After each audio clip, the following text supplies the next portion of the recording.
Mona Lisa को लेकर, आखिर आपने मोनालिसा को ही क्यों कास्ट किया अपनी फिल्म में द मणिपुर डायरी के लिए? देखिए स्मिता जी, अभी क्या है कि बॉलीवुड के बारे में जैसे अभी 4-5 सालों में आप खुद ही देख रहे हैं कि बहुत तेजी से पतन हुआ बॉलीवुड का, बहुत तेजी से नीचे ग्राफ गिरा, बहुत सारी दुकानें बंद हुई, बहुत सारे लोग बेरोजगार हुए। उसके पीछे रीजन ये था कि बॉलीवुड ने अपने आप को बहुत संकुचित कर लिया, लॉबी बन गई, चीजें हो गई, बहुत मतलब बड़ी संकीर्ण मानसिकता, मतलब बाहर का लोग एंट्री नहीं कर सकता है, नया सब्जेक्ट नहीं आएगा, जो आसपास भाईजान के लोग वही लोग काम करेंगे। तो इस तरह से टाइप होते होते लोग बूढ़े लोगों को देखना बंद कर दिए सिनेमा, और लोगों ने सिनेमा से दूरी बना ली। तो मेरा जो मकसद था मोनालिसा को फिल्म में लाने का, वो इन लोगों से बदला लेने। हाँ, कि मैं बता सकता हूँ कि आप सनी लियोन को ला सकते हो अगर इंडस्ट्री में, तो मैं गरीब लड़कियों को क्यों नहीं खड़ा कर सकता? मतलब आपका कहने का मतलब है कि बदला मतलब सनी लियोन जब आई तो आपको अंदर से गुस्सा आया क्या? बिल्कुल गुस्सा है, क्यों नहीं आएगा गुस्सा? उससे हमारे समाज में हमारी लड़कियों पर कितना गलत असर पड़ेगा अगर उसको आप लोग सेलिब्रिटी समझेंगे। मुझे गुस्सा और तब आता जब हमारे ऑफिस में आकर लड़कियां बोलती थी, कई लड़कियों से मैंने पूछा आप क्या बनना चाहोगी, एक लड़की ने कहा मैं सनी लियोन जैसा बनना चाहती हूँ। सनी लियोन जैसा बनना तो फिर अब मुझे गुस्सा नहीं आएगा इस बात को लेकर? तो ये गुस्से का मेरा परिणाम था कि एक सब सीधी सच्ची लड़की, एक बहुत इनोसेंट लड़की, एक कुंभ मेले से उत्पन्न हुई लड़की, जो बाबा भोलेनाथ का आशीर्वाद जिसके ऊपर है, मैं उसको लेकर आगे बढ़ूं, ऐसा मैंने अपने आप से निर्णय लिया, खुद में निर्णय लिया। और दूसरी बात है कि ये निर्णय कोई साधारण नहीं, बहुत बड़ा एक चैलेंज था, बहुत बड़ा टास्क था, और वो टास्क इतना बड़ा था कि मुझे जेल यात्रा तक करनी पड़ी, वो आप सब लोगों ने। मैं हाँ, इस बारे में बात करेंगे क्योंकि जेल वाली जो बात है बहुत दिन से इंतजार में थी कि इस बारे में बात की जाए, क्योंकि सभी लोगों ने मीडिया के पहलू को देखा, जो बताया गया वो उसे सुना गया, आपकी बातें लोगों ने अब तक नहीं सुनी है, तो इस प्लेटफॉर्म के माध्यम से सब सुनेंगे भी। चलिए मोनालिसा पे अगर हम बात कर रहे हैं, तो मोनालिसा जो थी एक बहुत सिंपल बंजारन लड़की, बहुत ही नॉर्मल सी लड़की, हालांकि जहाँ तक मैंने सुना है उसने पढ़ाई लिखाई भी वैसी नहीं करी है। नहीं, कभी स्कूल नहीं गई। स्कूल नहीं गई, कभी भी नहीं। तो खेलने के हिसाब से कभी चली गई, अब सामने से गुजर गई, वो अलग बात। बिल्कुल भी नहीं गई है, और बहुत ही गरीब परिवार से है, मतलब है। तो ऐसा तो नहीं था कि क्योंकि उस देखिए महाकुंभ का समय था और सभी लोग उस समय, कुछ लोग ऐसे थे जो सबसे ज्यादा वायरल हो रहे थे और उसमें मोनालिसा नंबर 1 पे थी। क्या कोई आपका ये पब्लिसिटी स्टंट था कि मतलब हाँ मोनालिसा को लाऊंगा तो फिल्म हिट हो जाएगी, ऐसा कुछ सोच रहे थे आप? एक्चुअल में अगर उस वक्त जो हालात बने हुए थे, उन हालातों को देखकर तो मतलब मुझे लगता है कि किसी को भी ऐसी चीजों पर दया नहीं चाहिए, क्योंकि उनका पहली बात तो पूरा जो बिजनेस था, जो काम था उनका, वो खत्म हो चुका था।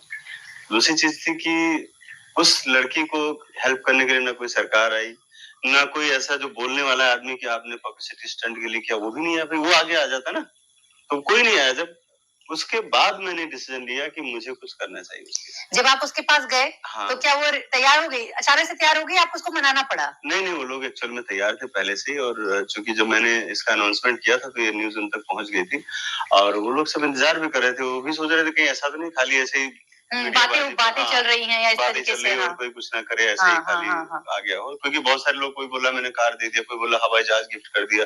हाँ, तरह तरह की बातें उठ रही थी उस टाइम पे। इस तरह के जो रूमर्स थे, तो लोगों को लग रहा था कि ये भी कोई रूमर होगा। लेकिन जब मैं महाकुंभ में गया और वहां से जब पता चला कि वो लोग वहां से पलायन कर गए, तो फिर अगले हफ्ते में उनके गाँव, उनके घर पहुंचा, तो लोगों ने, तो घर पे लोग इंतजार कर रहे थे, लोगों ने मुझे स्वागत किया और बड़ा अच्छा रिस्पॉन्स रहा वहाँ। तो उनकी फैमिली वाले जो थे वहाँ पे खड़े थे, वहाँ मौजूद थे जब आप गए थे? पूरा परिवार था और पूरा समाज था। पूरे समाज के साथ बैठे, हमने बातचीत किया। वहाँ के थाना इंचार्ज साहब थे जो उन लोगों के गार्जियन भी हैं, उनसे भी बातचीत हुई और मैंने सारी चीजें उनके सामने क्लियर करी और सबने तारीफ की, पूरे देश ने तारीफ की।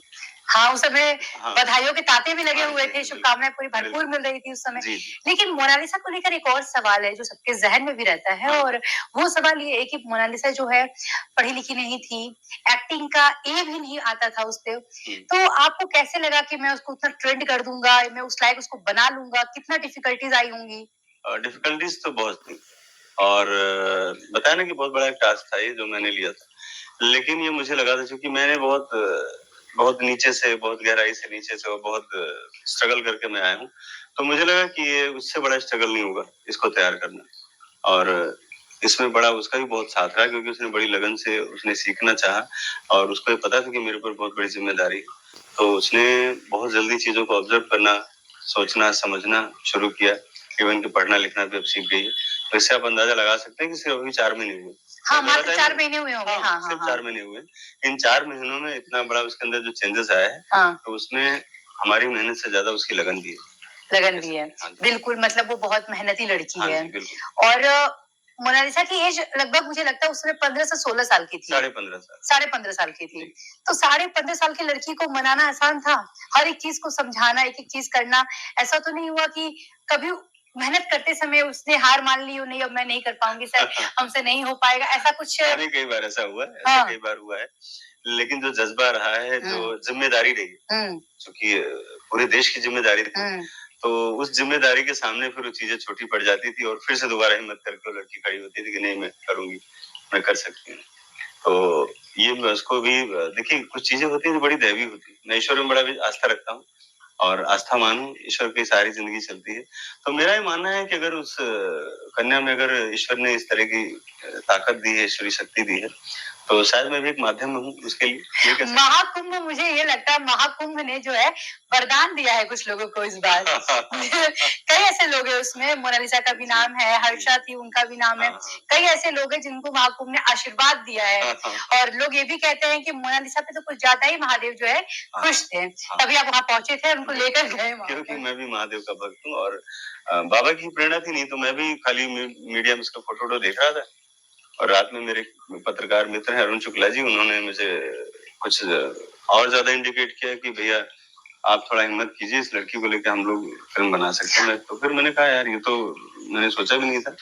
और रात में मैं जब सोया तो देखा सपने में भी मुझे वही सब शूटिंग कर रहा हूँ, ये कर रहा हूँ। तो मैंने अगले दिन ऐलान कर दिया कि जो भी हो अब इसको लेकर फिल्म बनानी है। तो यही फिल्म क्यों थी? यही फिल्म क्यों थी? क्योंकि यही मेरी फ्लोर पे आने वाली थी। ये मणिपुर, हाँ जी, डायरी ऑफ मणिपुर। और इस फिल्म में जो उसका किरदार था उसके लिए मैं एक साउथ के एक्ट्रेस को साइन करने वाला, सिर्फ चेक जाने की देर थी। लेकिन मुझे लगा कि उस किरदार के ये लड़की बहुत नजदीक होगी, अगर थोड़ा बहुत भी कुछ कर पाएगी, इम्प्रूव कर पाएगी जो क्योंकि वो जो किरदार था उसके ही आसपास है। बहुत गरीब लड़की, बहुत इनोसेंट लड़की, जिसने कभी पराये आदमी से बात भी न की हो, जिसके सिर्फ 4-5 ही लोग, उसके पिता, उसकी गाय, उसका मंदिर, उसका मोर, ऐसी दुनिया में जो जी रही हो लड़की, वो मुझे लगा कि मोनालिसा से बेहतर कोई नहीं हो सकती। और इस पर इसको कुछ थोड़ा बहुत काम आना चाहिए। आप जब लेकर गए होंगे तो डरी सहमी तो होगी ही वो। दिल में उसके कई सारे सवाल। उसके साथ में उसके मतलब पेरेंट्स गए थे या नहीं गए थे? नहीं, पेरेंट्स तो देखिए उनका जो बंजारा समुदाय होता है ना, अपने बच्चों को कभी अकेला नहीं छोड़ते। तो उनके साथ मेरे ख्याल से हमेशा 5 से 7 आदमी उनके फैमिली के तो रहते ही हैं, और चाहे बहनें हों। तो साथ में जब आप लेकर गए थे तो साथ में थे? हमेशा लोग रहते हैं। मैं कहीं लेके थोड़े ना गया हूँ। नहीं, जब आप मुंबई के लिए ले गए थे कहीं शूट के लिए, डायरेक्ट वहां से जहाँ से सारे लोग, शुरुआत में तो 10 लोग रहते थे, अब थोड़ा कम हुए तो। अच्छा, मतलब ये है कि वो लोग छोड़ते नहीं अपने बच्चों को, और छोड़ना भी नहीं चाहिए। नहीं, छोड़ना भी नहीं चाहिए। क्योंकि एक तो सुरक्षा की नजर से, दूसरी बात यह है कि जिस तरह से आज देश में नाम है, तो मुझे लगता है कि भाई परिवार के करीब रहना बहुत जरूरी है। अच्छा, ये बताइए, जब सुरक्षा की बात आपने की, तो मैं यहाँ पूछना चाहूंगी कि सुरक्षा की बात आ रही है तो मोनालिसा के जहन में भी होगा कि मैं जहाँ जा रही हूँ, जिनके साथ जा रही हूँ, क्या उनके साथ में सुरक्षित रह पाऊंगी? तो क्योंकि देखिए आपको लेकर कई विवाद हुए हैं, कई तरीके की बातें उठी हैं, आपके कह सकते हैं आपके मान सम्मान पे भी कई तरीके के सवाल उठे हैं, बहुत सी व्यक्तिगत चीजें हुई हैं। तो ये सब जानने के बाद किसी एक लड़की के लिए थोड़ा सा मुश्किल होता है विश्वास कर पाना। तो आप क्या कहेंगे इस बारे में? अब मैं यही कहना चाहूंगा कि जैसे जो मेरे रूप बहुत नजदीकी से मेरे साथ जुड़े हुए हैं, जो मुझे व्यक्तिगत रूप से जानते हैं, उनको ये बात अच्छी तरह से पता रहती है कि मैं कैसा हूँ, मैं उनके लिए कहाँ तक अच्छा हूँ, मैं उनके लिए कहाँ तक गलत साबित हो सकता हूँ। तो इन सारी परिस्थितियों में जहां से लेकर मुझे तमाम तरह के जो आरोप लगाए गए और जो भी रहा, उसमें से उनको कभी भी विश्वास नहीं दिया, क्योंकि उनको पता था कि मैं कैसा हूँ, उनको भरोसा था मुझ पर। और उन परिस्थितियों में जहां पर कोई नहीं खड़ा हुआ, तो वहां पर मैं सिर्फ खड़ा था।